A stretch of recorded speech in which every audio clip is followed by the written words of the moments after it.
Good evening, everybody. Oh, wait, hold on. We got to change it. We got to change the board. You get to see this live. 98. It is day number 98. Good evening, everybody. I got to turn the volume down here so I don't get another copyright strike from somebody. Yes, I got dinged on Raw last night on Facebook Live. Well, good evening, everybody. Welcome to Tuesday Night Live, WrestleScope TV. Thank you very much for tuning in.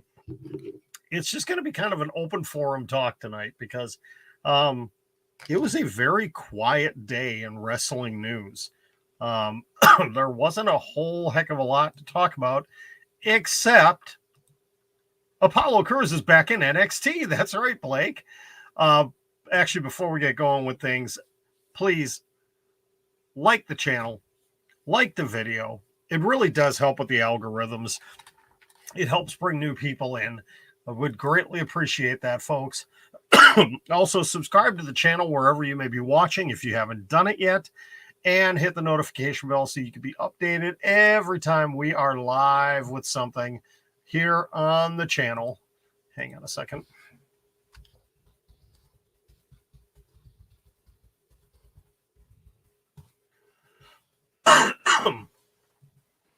So, yeah, that was surprising to see Apollo Crews show up in NXT, but it was great to see.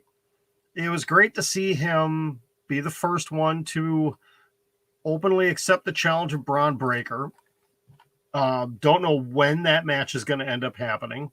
But the concerning thing with that is it shows that NXT doesn't have any top contenders.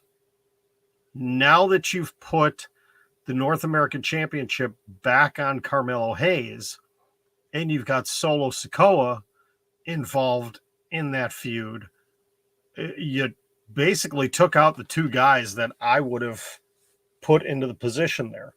I would be interested to see a short program with Roddy Strong, where maybe it comes out that, okay, he keeps trying to talk about being a leader of the Diamond Mine, leader for the Creed brothers. Well, the Creed brothers are the ones with championships, and Roddy doesn't have one, and he's not going to challenge again for the North American title. Maybe for Great American Bash, we get Roderick Strong versus Braun Breaker. I think that would actually be a pretty good match. I think, first of all, that would supremely help Braun Breaker. You get him in with a guy in the ring that, okay, Roddy, for as long as he's been in NXT, he's never held the NXT championship. He's been tag team. Yeah, he held the tag team championships. He was the North American champion, but he's never held the big belt. And this can continue the storyline on with Diamond Mine and just, the infighting that Diamond Mine is having. And you place Roderick Strong into that position. And again, it helps Braun Breaker as well. And it gives him time to come up with another challenger for after Great American Bash. So I think what they need to do, depending on when the Creed brothers match next week, their defense next week, if it falls early enough in the show, maybe they even start setting the seeds of that up near the end of the show next week, where, how Roddy was saying, he was going to give him one mistake and they already made it. And he keeps belittling them, and they finally stand up to him and say, listen, all right, yeah, you've been helpful to us and whatnot, but, what have you done lately? Where has your success been? When's the last time you held a championship? And it really gets into Roddy's head. And then either at the end of the show, I would think it would have to be something at the end of the show where maybe, I don't know, Braun Breaker is in a match of some sort at the end of the show and Roddy attacks him. We get Roderick Strong attacking Braun Breaker, and then that can start setting up for Great American Bash. That would be a solid main event for Great American Bash. Roderick Strong, leader of the Diamond Mine, going for his first NXT championship. I'm trying to think, did he ever challenge for that title? I'm sure he did back in 2018, 2019. I'm sure he did.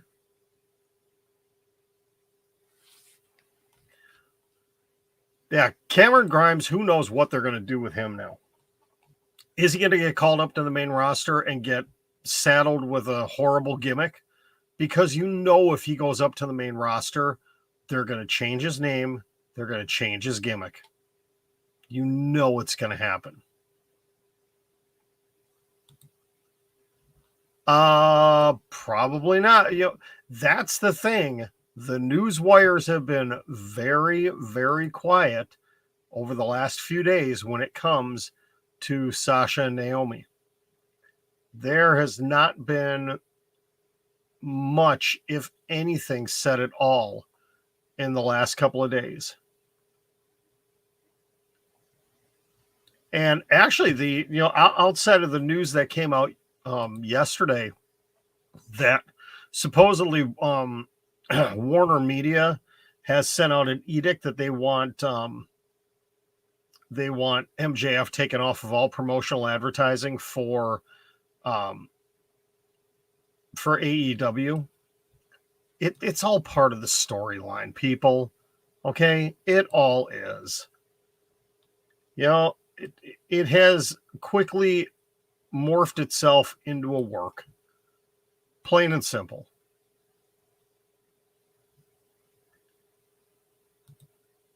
I'll be interested to see tomorrow night if we get any mention of MJF on Dynamite. And actually, I'm curious.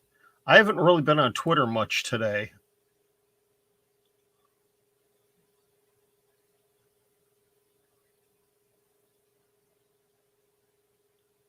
Let's see. I don't think they have given any sort of hint as to who is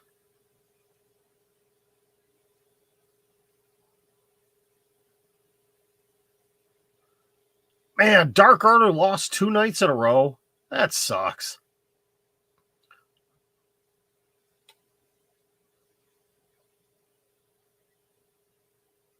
Yeah, they haven't given any hint at all into who is going to be in the Battle Royal tomorrow night.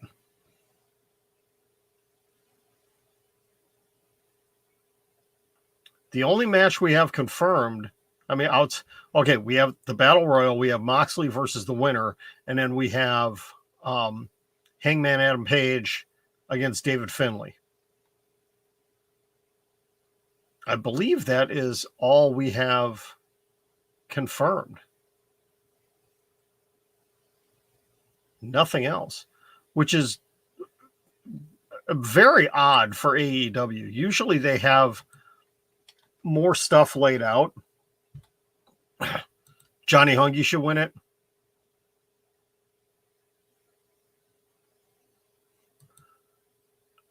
Brian Cage is going to be back very soon.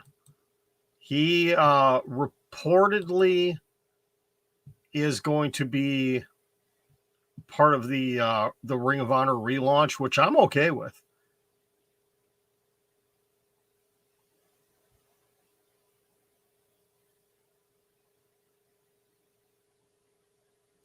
Uh-oh. Hold on. We might have some news.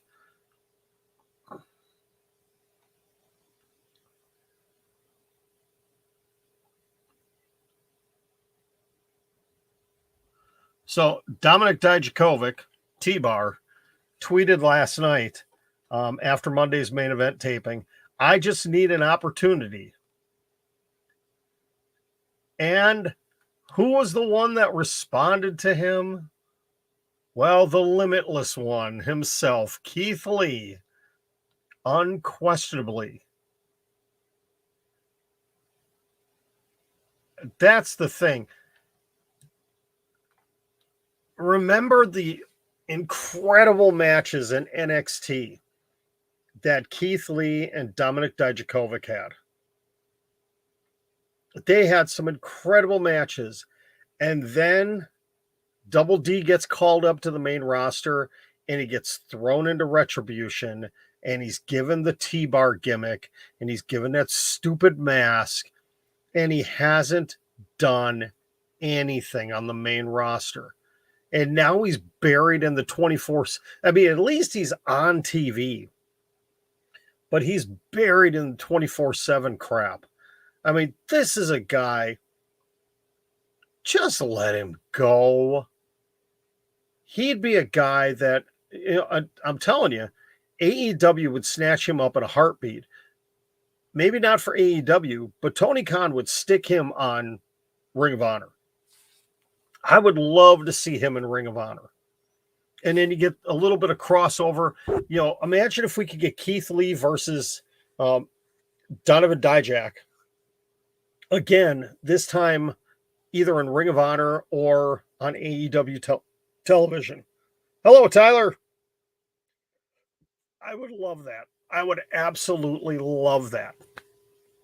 He's another one of those guys that is just getting massively underused. That WWE doesn't have a clue what to do with. Okay, before anybody says it, I'm going to go ahead and say it. Yes, AEW is guilty of the same thing. Okay? Absolutely. Okay, we're going to start in on this again.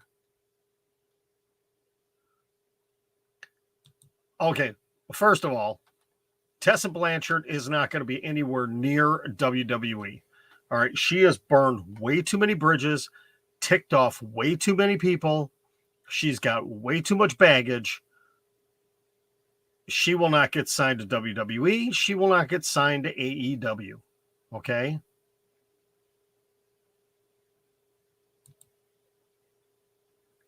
Why all the hatred for Dana Brooke? Eventually he probably will get rolled back into Ring of Honor.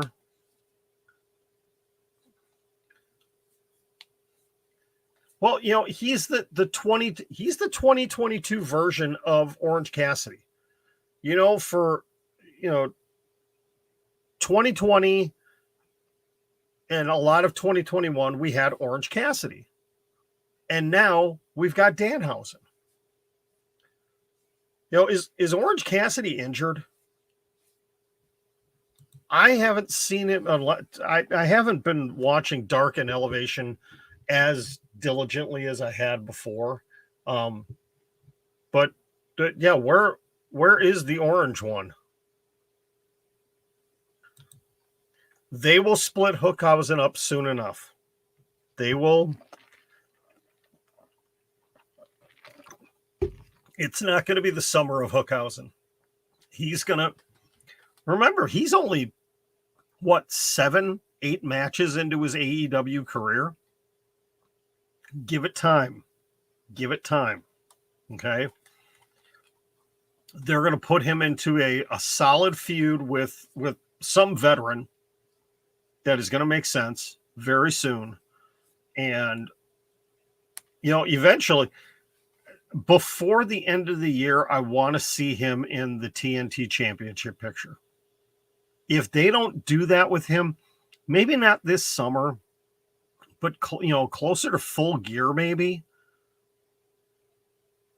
You know, around that time, depending on who the champion is, if I don't think Scorpio Sky will be the champion at that point in time, because once that champion gets up to about 7 or 8 defenses, that's when they're going to end up losing it. That's usually what ends up happening, because wasn't there to maybe I'm misremembering this. Wasn't there a stipulation, or was that in another organization, that after so many, no, that was in the NWA. After so many successful title defenses, you get a world championship opportunity or something like that. No, that's in the NWA with isn't that with the TV title? Actually, I do want to talk about NWA real quick. So Matt Cardona had his surgery today for the torn tricep? Is that it? And NWA has their big Always Ready show pay-per-view on Saturday, or is it Sunday? Whichever day it is. They still have not addressed what is happening with the NWA championship. They have not talked about it at all, unless I missed something.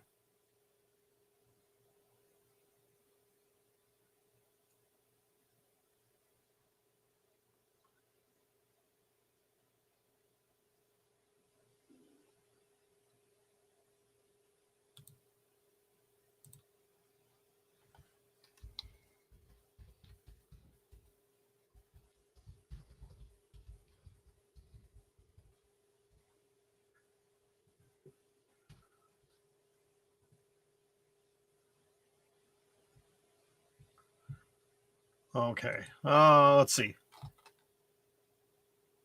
No. Won't be Orton.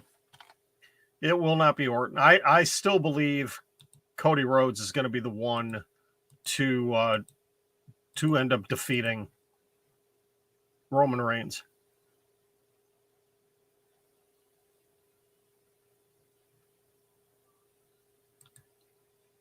I was saying that during that main event last night, that they need to put those two together as a tag team. But the only reason you should put them together as a tag team is if you're actually going to do something with the women's tag team championships. Okay? But ask anybody that was in the stream last night. I was saying it. They need to make that a team. They need to make it happen. Will it? I don't know. But I think first of all, it would be a really good thing for Liv Morgan, because she needs to get away from the Rhea Ripley feud now. That needs to be done with. They need to get her away from Rhea Ripley and from the Judgment Day. Alexa Bliss has not been given any direction at all since returning. She's had a couple of matches, picked up a couple of victories, and they haven't done anything with her. I don't foresee her in the title picture anytime soon, unless Rhea Ripley beats her at Money in the Bank, which I don't remember who it was. It was a couple of the guys from, was it Jeremy Lambert? I think it was Jeremy Lambert from Sportskeeda today was saying they have to put the title on Rhea Ripley at Money in the Bank. And my only issue with that is, what do you do about Finn and Damian then? You can't have her be the only one having a championship. And the way the championships are set up right now, you've got Austin Theory as the United States champion. Doesn't make sense for him to lose to somebody in the Judgment Day. You've got Roman holding on to both main titles. You have the Usos hanging on to both tag team titles. So it doesn't make sense for Rhea Ripley to be the only one in the group to have championship gold. That would be my one reason for not having her win. I don't think it would be a clean loss. I think it would either be a DQ or a count out, or it would be some sort of a weird ending to the match where it's not Rhea Ripley getting pinned cleanly or losing cleanly, and it's not Bianca Belair losing cleanly, because it's not time to take the belt off of her yet. She literally just got it. She just came out of that incredible triple threat match at Hell in a Cell. Don't take the title away from her yet.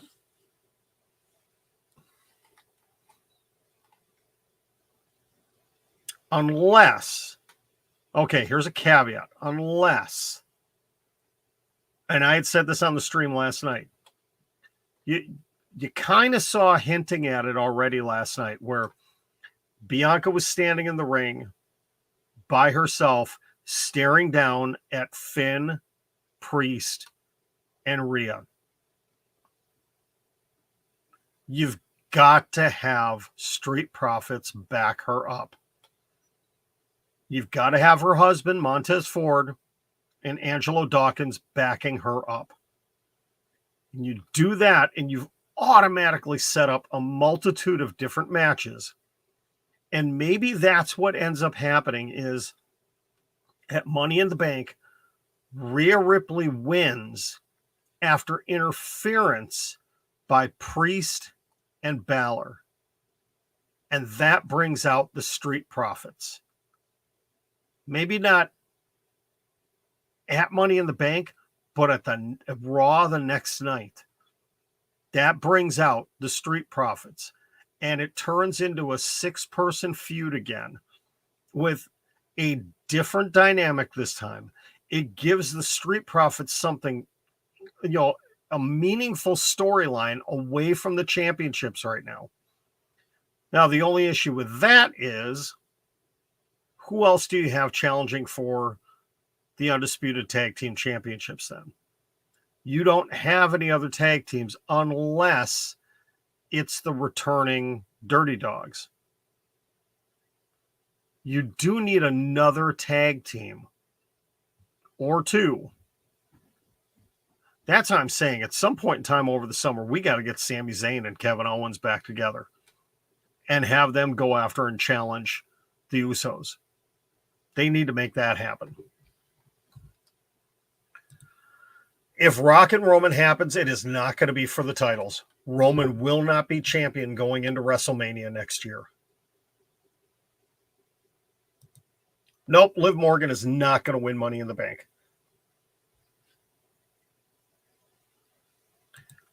It will. It will. It's going to happen at Money in the Bank. Why not? It's a good filler feud right now. Let it happen. The fans of Riddle will be happy. They've been building to this for a long time. Make it happen. Get it over with. Then they can, they can move on and get ready for Randy Orton. And then whatever's going to come next. Because obviously it's not going to be Bobby Lashley right now. Lucas, I don't know. I got to think about that, because really everything is kind of up in the air at this point. I mean, it makes the most sense for somebody in the Judgment Day to, well, actually, on the men's side, it's got to be a babyface. It has to be a babyface to go after Roman Reigns. Because if you have, let's say you have a Damian Priest win, that immediately tells you either Roman Reigns is going to turn babyface at some point in time, or he's going to be beaten by a babyface. At least if you have, you have a Riddle, you have an Orton. If Cody Rhodes wasn't injured, you have a Cody Rhodes. That says, all right, this is the guy that's going to go after Roman Reigns, and you assume that Roman Reigns is going to maintain the championship. On the women's side, and realistically, at this point in time, it should be an up-and-comer too, or not an up and comer, but somebody that hasn't had a chance yet. I don't know. Not going to be this year. It's not going to be this year, Lucas. I wouldn't be surprised if Solo Sikoa gets called up. Well, the big thing is going to be, does he defeat Carmelo Hayes for the North American Championship? If he does,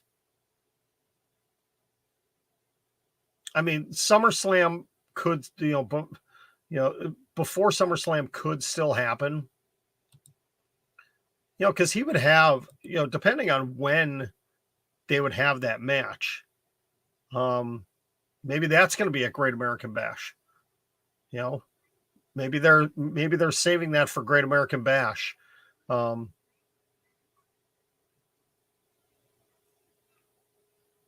Who did I say that? Actually, imagine that. You have Roderick Strong challenge Braun Breaker. You have Solo Sikoa challenge Carmelo Hayes. You have, who do you have challenge the Creeds? Who would you have challenge the Creed brothers if you have all the championships on the line?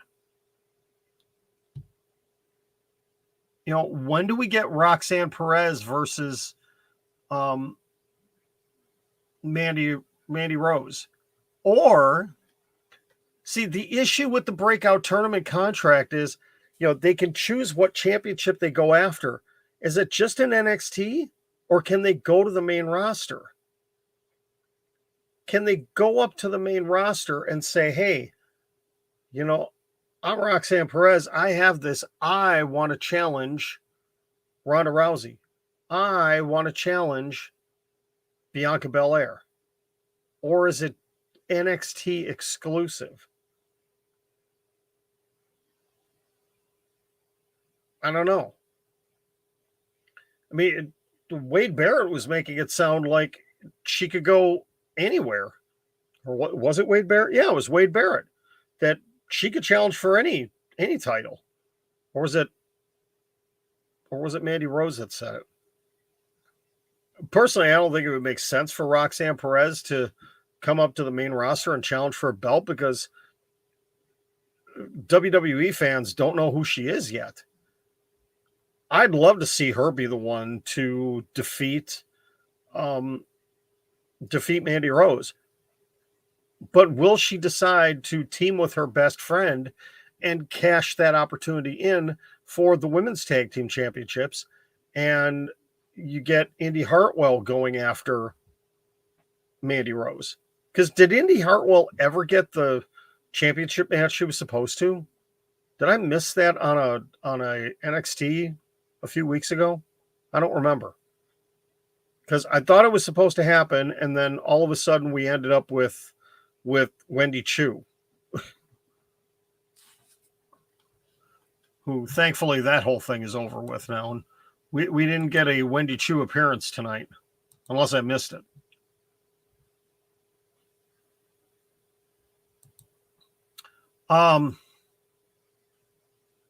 It's hard to say at this point what they're going to do. That's the other thing. I think they need to hold off for a little bit on bringing Solo Sikoa up to the main roster, because you got to do some other things with the bloodline. And everybody knows he's the third Uso brother. It's been, there's no surprise to it. Oh, excuse me. Ugh.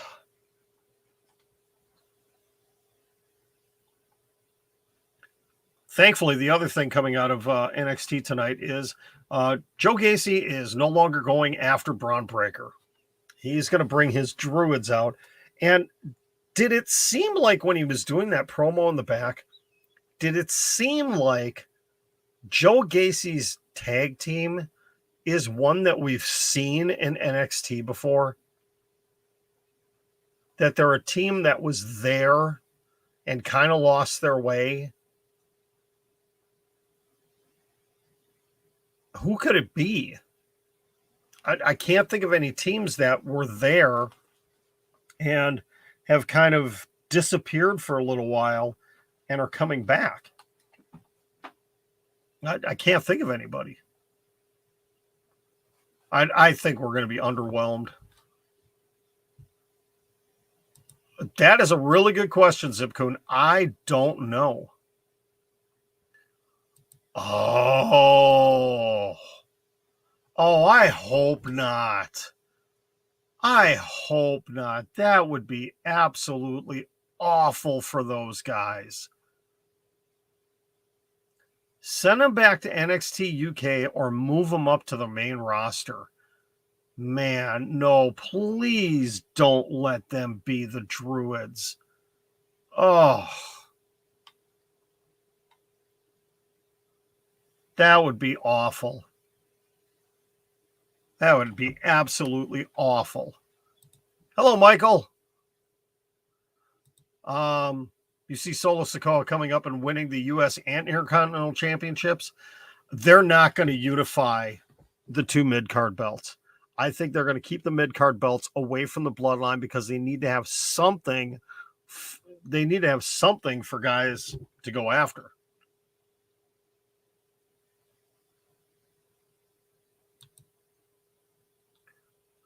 Definitely.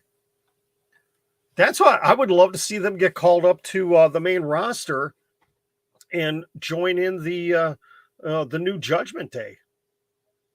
They could be a 5-person faction. And see, the problem right now is, though, the way they've got everything set up with championships, having Roman Reigns holding both championships is screwing up a lot of stuff right now. It really is. Because if you kept him just as the Universal Champion on SmackDown and the WWE Champion was on Raw, you could have Finn Balor as the leader of Judgment Day challenging for the WWE Championship. But you can't do that now unless you turn Roman Reigns and the Bloodline babyface. And there's been rumors about Roman turning babyface again.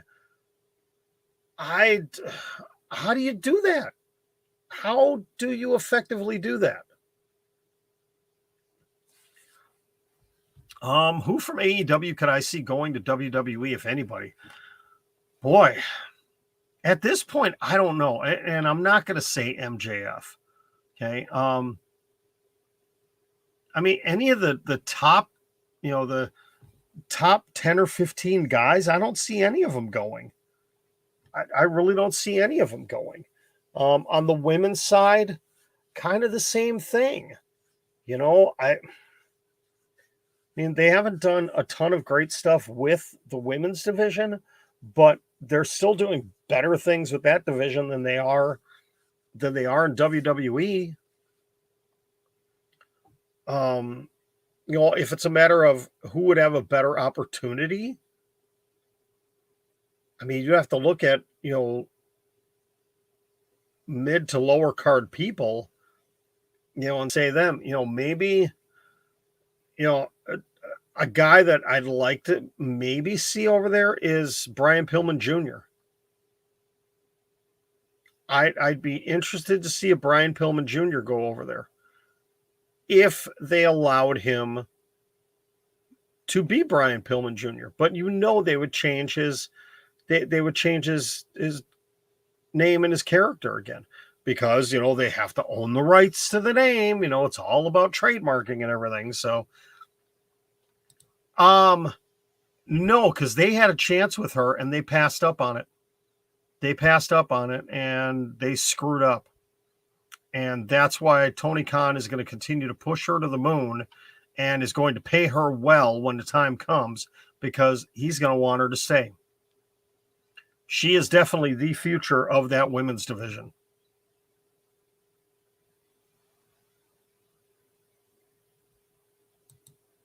So you're saying that Solo would come in and go with his brothers and they would be heels and Roman would turn babyface? Interesting. No, Dustin will not go back to WWE. He will not go back there. Because think about it. I mean, if they ever put him in the Hall of Fame, they would put him in as Goldust. They wouldn't put him in as Dustin Rhodes, because he was never Dustin Rhodes in WWE. He was always Goldust. Just like Scott Hall, they put in as Razor Ramon. He didn't go in as Scott Hall until the NWO went in.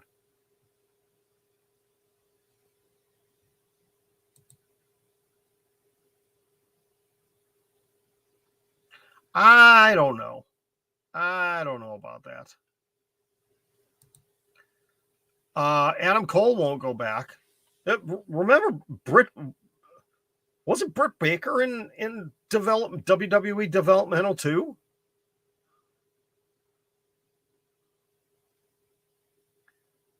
Well, the thing is, too, if Dustin would go back, you look at his character right now, it's kind of a hybrid between the natural and Goldust. You know, he paints half of his face, but he comes out as the natural Dustin Rhodes. You know, what would they do? What character would they bring him in as? He would definitely not go back as Goldust. Absolutely not.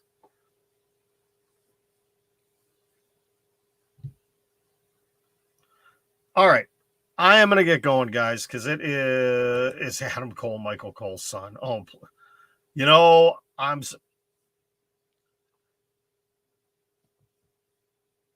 I wouldn't be surprised, you know, when Adam Cole ended up leaving, you know, they had talked about turning him into a manager, probably changing his name, because they wouldn't want Michael Cole and Adam Cole on the same program because it would confuse people.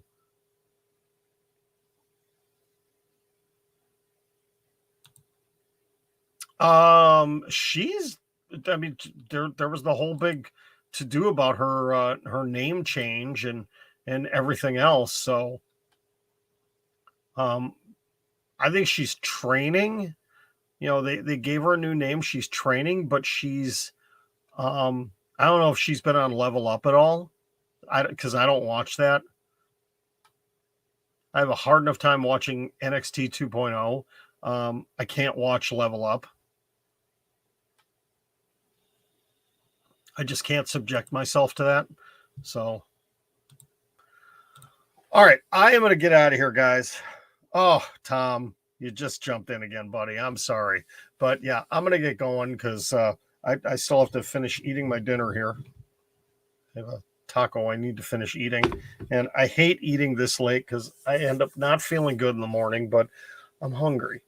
And I made this and I need to eat it. So, tomorrow is day 99. I can tell you right now, I am not going to be coming on while Dynamite is on. For one, because I want to watch Dynamite. Two, I do not want to get a copyright strike from AEW. Okay?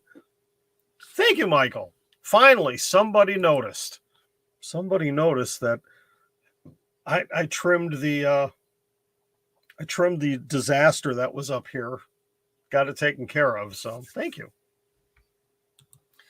But yeah, we are going to definitely have a long discussion tomorrow night about everything that went on Dynamite, who was all in the Royal, or who was all in the Battle Royal, who should have been in, you know, who was snubbed. And was it Moxley or question mark? And it won't be the question mark because unfortunately he passed away. It'll be Moxley or question mark taking on most likely Tanahashi at Forbidden Door. So we will talk about that tomorrow night, immediately following Dynamite. As soon as they go off the air, we will go live here and talk about all the wonderful things from AEW Dynamite in what will hopefully be a really good show. They've been good lately. They've got to start building to Forbidden Door. They've got to start doing some big things. They've got to start, you know, setting up, you know, dream matches and whatnot. So We'll see if they do it tomorrow night. If they don't, it's a missed opportunity. It really is a missed opportunity if they don't start doing it tomorrow night. All right. Thank you very much, as always, for tuning in. Again, please remember to like this video. It always helps with the algorithm, helps bring new people in. Subscribe to the channel if you have not done so yet, wherever you are at, Facebook Live, YouTube, Instagram Live, Twitch, wherever you may be checking in, and hit that notification bell if there is one so you can be updated every time we are live with a brand new show. Thank you very much for tuning in, everybody, and we will see you for day number 99 tomorrow. Thank you, Michael. I will do my best. You too.